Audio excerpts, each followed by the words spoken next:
తాడు తీసుకెళ్లి బకెట్తో చేరుకొని 4 గుంటలు తెచ్చుకొని వాడుకోవడానికి తెచ్చుకున్నాను. ఈ రమ్ముల్లో నీళ్లు లేవు, మాకు నీళ్లు ఇవ్వట్లేదు, వచ్చిన అటు నుంచి అటే వెళ్ళిపోతున్నారు. అదే మినరల్ వాటర్ మాకు స్వచ్ఛంగా కావాలి తాగటాన్ని అనుకుంటే 200, డ్రమ్ము 200, లేదంటే క్యాన్లు 10 రూపాయలు క్యాన్ పెట్టి కొనుక్కోండి అంటున్నారు. క్యాన్ 10 తాగే నీళ్ళు అయితే తాగే నీళ్ళని కొనుక్కుంటామా? ఈ రమ్ము నీళ్లు వాడుకోవటానికి కొనుక్కుంటామా? చిన్న పిల్లలు ఉన్నారు, వాళ్ళు కూడా ఊళ్ళకి వెళ్ళిపోయారు, పిల్లలు ఉండలేక. నీళ్ల సమస్య వల్ల, మెయిన్ నీళ్ల సమస్య వల్ల ఇక్కడ నుంచి పిల్లలు వెళ్ళిపోయారు.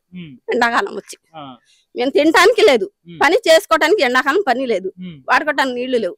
ఇంకేం దీన్ని పట్టుకోమంటారు మీరే చెప్పండి. ఇక్కడ మేము దాచిపెట్టడానికి అబద్ధాలు చెప్పడానికి ఏం లేదు, కళ్ళకు కట్టినట్టు మీ వాస్తవం చూసుకోండి. ఇదిగోండి రమ్ములు. మాకైతే నీళ్ల సమస్య బాగా ఉంది. అది ఆ కుళాయి నీళ్లు పంచాయతీ నీళ్లు వస్తాయి అంటే అయ్యి రావట్లేదు, అయ్యి 4 రోజులకు ఒకసారి వస్తాయి. అవి ఏమన్నా బాగుంటాయా వాడుకోవటానికి? మురుగు వాసన, నీళ్లు పట్టుకుంటే పచ్చగా, అన్నం వండుకుంటే పచ్చగా అయిపోతుంది. అది ఒక రోజు వస్తే మీకు చూపిస్తాం ఇవన్నీ. అన్నం వండైనా చూపిస్తాం, చూపిమంటే ట్యాబ్ నీళ్ళు ఉండే చూపిమంటే అవి కూడా చూపిస్తాను. అది మాకు ఎవరన్నా వచ్చి అధికారులు వచ్చి చూసి మా పరిస్థితి ఇది అని చెప్తున్నాము. వచ్చి మీరు బాగా మమ్మల్ని చూసుకుంటే ముందు మీరు కూడా బాగుంటారు. అది మా సమస్యల్ని మీరు గుర్తిస్తే మీరు బాగుంటారు. ఆ పట్టిక తెచ్చి దీంట్లో వేస్తే అది నీళ్ళ ఈ రకంగా వచ్చింది. పట్టిక కిలో వచ్చి 120 రూపాయలు. ఆ పట్టిక తెచ్చి దీంట్లో వేస్తే ఈ రకంగా వచ్చింది. కుళాయి నీళ్లు చూస్తే వాసన మీకు తెలిసిద్ది. అది మా నీళ్ల పరిస్థితి. ఏం చెప్తారో ఇంకా అధికారులు మీరే తెలుసుకోండి, చెప్పండి. అది మాకైతే నీళ్లు కొనుక్కుని స్తోమత లేదు. ఎక్కడికన్నా వెళ్ళాలన్నా, పిల్లలు వాళ్ళ ఇంటికి వెళ్ళాలన్నా అక్కడ నీళ్ళ సమస్య. అందుకని అటు వెళ్ళలేక ఉండలేక బతకలేక అన్నట్టు మా పరిస్థితి అటు ఇటు కాకుండా ఉంది. బాగా పచ్చగా వస్తుంది. అవును, దీంట్లో పట్టిక వేసాం కాబట్టి ఈ రకంగా ఉంది, జగ్గు కానొస్తుంది. లేదంటే పట్టిక ఎగిపోతే అసలు కాని రావు నీళ్లు.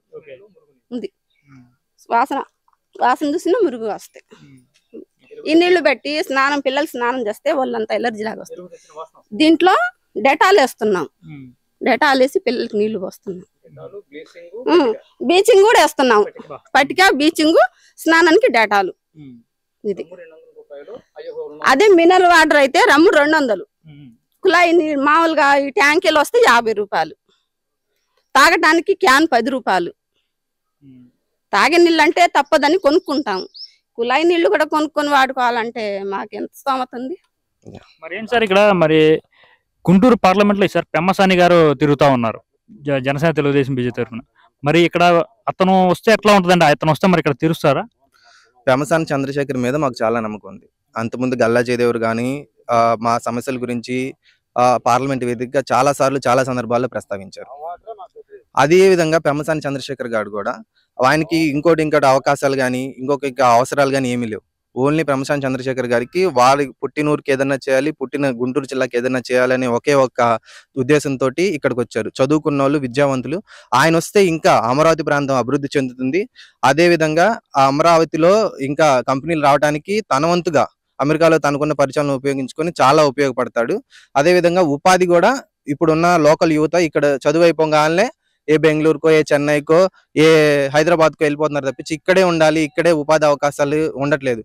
దీన్ని పెమ్మసాని చంద్రశేఖర్ గారు మీద మాకు పూర్తి విశ్వాసం ఉంది. ఆయన వచ్చిన తర్వాత ఇక్కడ కంపెనీలు తీసుకొస్తారు, ఇక్కడ ఇక్కడ ఉన్న లోకల్ వాళ్ళకి లోకల్ గానీ ఉద్యోగాలు కల్పన చేస్తారని మేము చాలా విశ్వసిస్తున్నాం. కంపల్సరీగా పెమ్మసాని చంద్రశేఖర్ గారు 1,00,000 ఓట్ల మెజారిటీతో గెలుస్తారని మేము భావిస్తా ఉన్నాం.